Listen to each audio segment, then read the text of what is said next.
Coucou, moi c'est Farah de Think with Farah. Je suis consultante en stratégie digitale et j'aide mes clients à penser leur business de façon holistique avec une approche analytique, stratégique et créative. Discutons ensemble des solutions concrètes pour optimiser votre business et le faire boomer. Je vous partage mes expériences, mes succès, mes échecs, mais surtout mes apprentissages pour que vous puissiez façonner l'entrepreneur qui est en vous et atteindre vos objectifs. Bienvenue dans un nouvel épisode de ton podcast Think with Farah.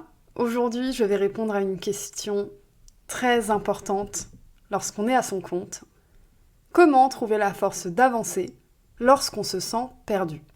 Question très importante parce qu'on peut se sentir perdu avant de se lancer, en plein milieu d'un projet, ou même après qu'on ait atteint des objectifs business. Se sentir perdu quand on est entrepreneur, ça veut dire se sentir perdu dans son business, mais parfois aussi dans sa vie. Et il y a 4 choses que je m'applique à moi-même lorsque je me sens perdu. Elles se résument en 2 catégories, faire le point et prendre le temps. Mais faire le point sur quoi et prendre le temps de faire quoi, on va voir ça ensemble aujourd'hui. La première chose à faire quand tu vois que tu te sens perdu, et ce, peu importe l'étape de développement de ton business, c'est de faire le point sur ton environnement de vie. Par là, j'entends l'endroit où tu habites, les lieux où tu aimes sortir, les endroits que tu fréquentes, l'endroit où tu travailles, bref, ton environnement de vie. Pourquoi c'est le premier truc à regarder quand tu te sens perdu ? Parce que c'est le premier élément de ta vie sur lequel tu peux avoir un impact. La clé quand tu te sens perdu, c'est de revenir à des choses qui te permettent d'avoir de l'impact, de reprendre le contrôle et de revenir sur quelque chose d'actionnable. Ton environnement de vie, c'est vraiment la première chose sur laquelle tu peux avoir un impact. C'est bête, mais qui n'a jamais bougé des meubles à 2h du matin ? Bon, évidemment, moi je l'ai fait, et je préfère partir du principe qu'on l'a tous et toutes fait, parce que sinon, bon, bref, chacun sa manière de gérer son espace, on est d'accord. Pour le coup, refaire mon environnement, je l'ai fait beaucoup de fois. Bouger des meubles au milieu de la nuit, changer de chambre quand j'habitais dans un appartement avec une chambre d'amis, repeindre les murs, refaire la déco, changer mon espace de travail, les endroits où j'allais travailler, découvrir de nouvelles adresses de coworking. Bref, faire le point sur ton environnement de vie, c'est vraiment quelque chose de primordial parce que tu vas analyser autour de toi si ton environnement te fait du bien ou pas. L'idée, c'est pas de changer ta déco parce que t'as envie d'un truc un peu plus joli, non. On parle vraiment de quelque chose qui te fait vibrer, qui te fait du bien. Parfois, on se sent perdu parce que notre environnement ne vibre plus à la même fréquence que là où on doit aller. Du coup, ton environnement de vie peut nécessiter quelques mises à jour. Mais pour ça, autant faire le point d'abord sur comment tu te sens dans ton espace. Parfois, cette réflexion, le fait de faire le point sur ton environnement de vie, peut mener à des changements de vie de manière radicale. Changer de ville, changer de pays, passer de la ville à la campagne, etc. C'est évidemment pas toujours le cas, Parfois tu peux bouger ton canapé d'un mur à l'autre et finalement tu te sens mieux. La question, c'est aussi la symbolique de tout ça. De reprendre le contrôle sur ton environnement, de reprendre conscience finalement que ton environnement a un impact sur toi, et donc de le retravailler pour qu'il vibre à la même fréquence que toi. Tu peux évidemment prendre le temps de ranger ton bureau, mais là c'est même pas une histoire de bureau rangé ou pas, parce qu'on sait qu'il y a des cerveaux qui arrivent à travailler dans un bureau un petit peu en bazar, les esprits très créatifs, etc. Donc il n'est même pas question de juste ranger son bureau. Là, c'est vraiment faire le point sur ton environnement de vie. Qu'est-ce que tu ressens chez toi ? Qu'est-ce que tu ressens dans les endroits où tu vas d'habitude ? Par exemple, peut-être que tu fréquentes des endroits avec des gens qui ne correspondent plus au niveau vibratoire que tu as envie d'avoir dans ta vie. Par exemple, tu fréquentes beaucoup le milieu de la fête, alors que tu as besoin d'être beaucoup plus apaisé pour mener à bien tes projets. Ou à l'inverse, tu es quelqu'un de particulièrement timide et tu sors très peu, et tu as besoin de côtoyer ce milieu de fête pour t'ouvrir, faire des rencontres, déclencher des opportunités, etc. Du coup, on en arrive à la deuxième chose à faire le point sur les personnes qui t'entourent. Tu connais peut-être la fameuse phrase « Tu es la moyenne des 5 personnes que tu fréquentes le plus ». Cette phrase, elle n'est pas répétée par les entrepreneurs pour rien. Les endroits que tu fréquentes ont un impact sur toi, et les gens que tu fréquentes également. Est-ce que ces personnes-là t'aident à nourrir tes ambitions, à atteindre tes rêves ? Ou à l'inverse, est-ce que ces personnes te font douter de tes projets ? Est-ce que ces personnes mettent en lumière tes défauts peut-être ? Ou encore, est-ce que ces personnes sont peut-être très bien dans l'image, mais a priori, tu es plus avancé que ces personnes-là en termes de business. Et laisse-moi te dire un truc, si tu es dans la moyenne haute des 5 personnes qui t'entourent le plus, tu as le mauvais cercle d'amis. Aïe, ça blesse un peu. Eh bien oui, en fait, ce qu'il se passe ici, c'est que, dans un cas comme ça, tu vas avoir des relations qui vont être très bonnes pour nourrir ton ego, mais tu ne seras jamais vraiment challengé. Pourquoi ? Parce que tu seras la seule personne à challenger les autres. Ça veut évidemment ne pas dire arrêter de fréquenter ces personnes-là. Ça veut juste dire revoir la quantité de temps que tu passes avec ces personnes-là pour rediriger ton temps auprès de personnes qui, elles, vont te challenger et te pousser vers le haut beaucoup plus vite. Alors ça, c'est déjà quelque chose d'assez énorme à accepter, de se dire que les relations évoluent dans la vie, qu'elles ont toute leur importance, et qu'elles jouent toutes un rôle différent, à différents niveaux de ta vie.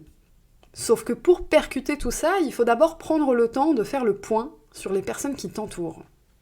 Et ça, c'est une étape pas si simple, parce que ça peut te demander de voir en face de toi vraiment gros comme une maison, que des personnes qui sont peut-être dans ta vie depuis des années ne te font pas du bien. Alors, une fois que ça c'est fait, on a fait le point sur son environnement de vie, on a fait le point sur les personnes qui nous entourent. Qu'est-ce qui arrive ensuite ? Si t'as fait ça, déjà, t'es normalement un peu moins perdu, dans le sens où tu as identifié ce qu'on appelle des pain points, des points de douleur dans ta vie, des points qui te faisaient vraiment freiner, qui te ralentissaient.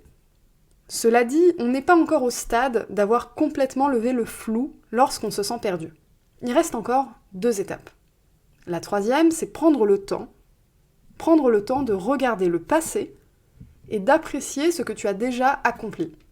Ça, c'est très important. En business, on recommande rarement de regarder le passé, mais à cette étape-là, c'est vraiment important parce que quand tu te sens complètement perdu, t'es du genre à te noyer dans une goutte d'eau. Absolument tout te paraît énorme et insurmontable, alors que finalement, pas du tout. Et tu as déjà accompli des grandes choses dans ta vie. Que tu aies déjà un business ou pas d'ailleurs. Ici, l'idée, c'est vraiment prendre le temps d'apprécier ce que tu es capable de faire.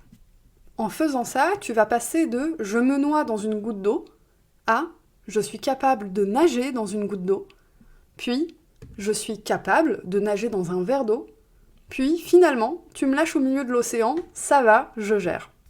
Cette étape-là, elle permet de changer de mindset. Et le mindset, c'est vraiment la clé quand tu te sens perdu.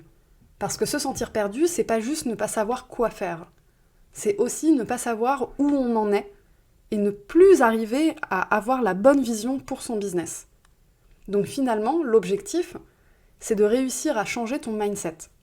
Repenser à ce que tu as accompli, ça peut ressembler un peu à « ok, bon, je vais être un petit peu nostalgique, etc. » Mais il se passe autre chose de très puissant, c'est que tu te rends compte que tu es capable de le faire.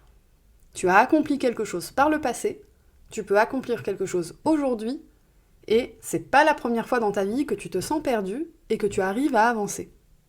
Dit comme ça, tout le monde le sait, mais en fait on le sait en surface. Savoir les choses, c'est pas les percuter. Pour les percuter, il faut qu'il y ait une connexion émotionnelle qui se fasse. Et la connexion émotionnelle ici, tu la trouves dans ton passé. Une fois que t'es là, normalement ton mindset, il a déjà commencé à changer un peu, voire énormément. On arrive donc à la dernière étape.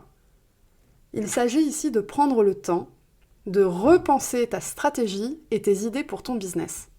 Maintenant que tu as fait le point sur tout ce qui pouvait te bloquer dans ton environnement, dans les personnes qui t'entourent, que tu t'es rappelé que tu étais une personne capable d'accomplir des choses, maintenant tu es dans un nouveau mindset, dans un nouvel état plus positif pour vraiment repenser ta stratégie et tes idées pour ton business.